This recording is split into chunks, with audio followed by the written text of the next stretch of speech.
முக்கியமாக முதன்னு படித்தவர்களுக்கு, தினக்கூலி வேலை செய்கிறவர்களுக்கு நல்ல நேரம் நல்ல நாள் பார்த்து போக முடியாது. முதல் படித்தவர் ஒரு வேலையில் அமர்கிறார் என்றால் நமக்கு வாய்ப்பு கிடைத்தால் ஒரு நல்ல நாள் பார்த்து செல்லலாம். வெளியூர் முக்கியமான தொலைதூர பயணம், வெளிநாடு வெளியூர் போக வேண்டியதுன்னா ஒரு நல்ல நாள் பார்த்து பயணிக்கலாம். ஒரு சுப நிகழ்ச்சியை செய்யணும் அப்படின்னா அது காதணி விழாவாக இருக்கட்டும், திருமணமாக இருக்கட்டும், கிரகப்பிரவேசமாக இருக்கட்டும், முக்கியமான நிகழ்ச்சிகள். இந்த சுப நிகழ்ச்சிக்கு நல்ல தேதி பார்த்து செஞ்சுக்கலாம்.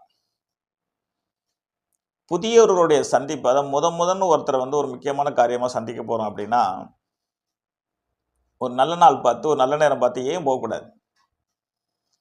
இப்போ பொதுவாக பணத்தை தேடி அலையிறதுல ஒரு லாட்டரி டிக்கெட் விஷயம் ஒன்று இருக்குது. இதுதான் நேரடியாக ஒரு மனிதன் நம்பக்கூடிய ஒரு துறை. லாட்டரி டிக்கெட்டுங்கிறது நேரடியாக கிடைக்கக்கூடிய ஒரு விஷயம்.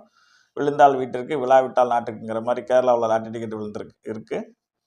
எல்லாரும் அதை சபரிமலை போகும்போது வாங்குறாங்க, அல்லது ஆன்லைனில் வாங்குறாங்க. எல்லாரும் வகையில் ஒரு முயற்சி இருக்குது. ஏன் அந்த லாட்டரி டிக்கெட் வாங்கும்போது கூட ஒரு நல்ல அதிர்ஷ்டம் பார்த்து வாங்கினேன். கிட்டத்தட்ட அது விழுகலைங்கிறது தனி விஷயம். ஏன்னா அது விபரீத ராஜயோகம்னு நான் ஜோதிடத்தில் உள்ள கருத்துக்களை படி சொல்லியிருக்கேன். அதை கூட ஒரு நல்ல எண் பார்த்து எடுத்துக்கலாமே. அந்த அடிப்படையில் நம்மளால் முடிந்தவரை நம்மளை பாதுகாப்பதற்காக எடுக்கும் ஒரு முயற்சியின் முதல் படிக்கட்டு தான் இந்த எண், அதிர்ஷ்ட எண். எண்ணென்ப ஏனைய எழுத்தென்ப இவ்விரண்டும் கண்ணென்ப வாழும் உயிருக்குன்னு வள்ளுவன் குறள். எண் என்பது நம்முடைய தேதின்னு வச்சுக்கலாம், எண்ணுன்னு வச்சுக்கலாம்.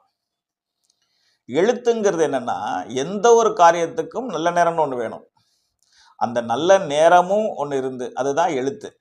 நல்ல நேரமும் ஒன்று இருந்து, நல்ல தேதியவும் நாம் தேர்வு செஞ்சு ஒரு காரியத்தை செஞ்சா நிச்சயமா வெற்றி கிடைக்குங்கிறதுல சந்தேகத்துக்கு இடமே வேண்டாம்.